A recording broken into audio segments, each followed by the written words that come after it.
Guys, after several months of this conflict and doing my own research, I am convinced that this is all Hamas's fault. Think about it. Everyone was at peace before October 7th until these guys decided to put on some paragliders and just glide over the wall. No one told them to do that. And now look, they've started this entire war. That is what they want you to believe. Amidst the ongoing massacre and ethnic cleansing of the Palestinian people, Western and Israeli propaganda machines work overtime to convince you and the so-called civilized world that a starved, unarmed civilian population under occupation for over 75 years is somehow the perpetrator of aggression and terror. However, concerted efforts to vilify the Palestinian resistance and whitewash Israeli war crimes are strategies from a playbook as old as Western imperialism itself. A battle of good versus evil, civility versus savagery, the children of light versus the children of darkness. Sound familiar? The story of the Palestinian resistance isn't any different. The shadow of terror and barbarity casted on the Palestinian liberation movement has penetrated the global imagination to such a degree that the valiant stories of its heroes have been lost in the pages of history. One such figure was the revolutionary scholar and anti-colonial fighter Shaykh Izz al-Qassam. Let's take it back a bit.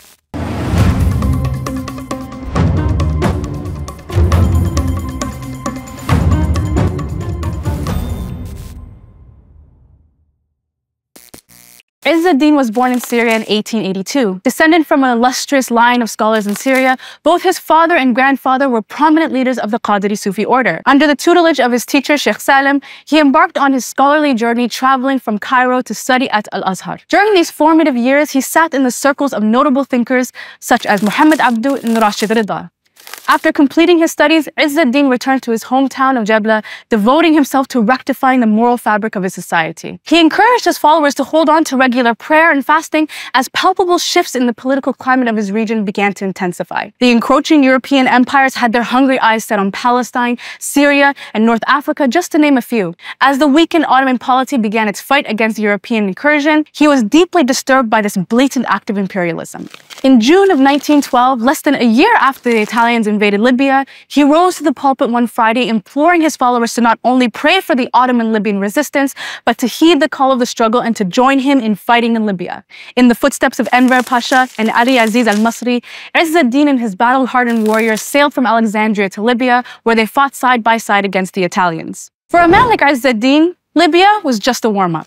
After a short-lived military excursion in Libya, he would return to Syria and dedicate his efforts towards the anti-colonial struggle. In 1921, he and his followers traveled north to Aleppo in an attempt to join the anti-colonial resistance against the French. Having lost strategic regions to the colonial forces, Izz ad-Din turned his gaze south, pushing past French occupiers with fake passports and setting sail to Palestine. It was at this moment that Izz ad-Din would write his name in the history of the Palestinian resistance. Being the great Hanafi scholar that he would continue to hold circles of knowledge in Haifa, teaching his working-class followers both Quran and basic literacy, as well as preaching about the inevitable struggle between them and their British and Zionist occupiers. His greatest following came from an emerging Palestinian working class who were dispossessed of their lands by the encroaching Zionist movement. The increasingly racist policies of the settler colonial project ignited palpable tensions and anger. Despite this, he and his followers began to impose Zionist settlements, knowing full well that such a confrontation would bring them head-to-head with their British colonial powers. Whilst organizing units of fighters, Izz ad-Din simultaneously prioritized the spiritual and moral upbringing of his fighters. These were warriors known as young men whose tongues were moist with the remembrance of Allah and whose hands were busy caring for the most destitute of society. His resistance group came to be known as the Black Hand, an anti-British, anti-Zionist group that would become the greatest thorn in the side of European colonialism during that period. Izz ad-Din led raids against illegal Zionist settlements and destroyed British infrastructure which supported the occupation. His valiant resistance soon came to an end on the 20th of November, 1935. This day marked the final standoff between Izz ad-Din's warriors and the British colonialists after several days on the run. Galvanized by his followers, he made one last call for freedom. He commanded his men to fight to the last breath, praying that their bravery would inspire his people to cast off the yoke of their oppressors. After a heated battle ensued, Izz ad-Din and 3 of his warriors were martyred. His death shook the Arab world to its core. Eulogizing the great scholar and warrior, an Egyptian writer of Al-Ahram newspaper mournfully said, "I heard you preaching from the pulpit, summoning your sword. Through your death, you were more eloquent than you ever were in life." But of course, in typical colonial fashion, Zionist depictions of the legacy of Izz ad-Din is shrouded in the verbiage of violence and terrorism. Israeli historian Tom Segev once wrote that the terrorists that al-Qassam led and the Intifada leaders more recently may be likened to the terrorists that Menachem Begin led. You know, sometimes I read this stuff and I think I'm on a completely different planet. You heard that right. Segev compares the anti-colonial struggle of Izz ad-Din and the indigenous people of Palestine to the genocidal rampage of Menachem Begin, a European Zionist and former leader of the Ergun terrorist group responsible for the Deir Yassin massacre of 1946. Guys, if you take anything from this video, please recognize that Western colonialism has never simply been about the physical occupation of land and resources. It is a deeply ideological battleground configured in such a way that upholds the power structures of the dominant world order. For the colonizer, there can never be a crime too violent nor an act too inhumane. Why? Because the ends always justifies the means.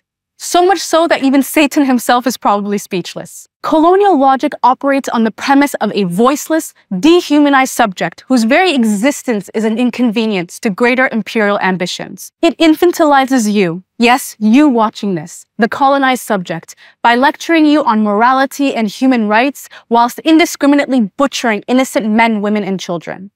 Zionism is the ideological daughter of this colonial logic. Its supporters recognize that the only way to give the Zionist movement credibility is to not only disseminate blatantly false narratives, but also revise history completely. Israeli propaganda machines and Western institutions of knowledge production are part and parcel of a larger imperial complex. The intricacies of Western colonial logic not only instrumentalizes, but also weaponizes false narratives, deception, disinformation in order to maintain a balance of power that sanctions the exploitation, displacement, murder, humiliation, and dehumanization of the powerless. Our struggle against Israel's settler colonial project is on many fronts. One such avenue in combating disinformation is to delve deep into our history and amplify the voices of resistance. May his story inspire you to break barriers of your own in the fight for a free Palestine.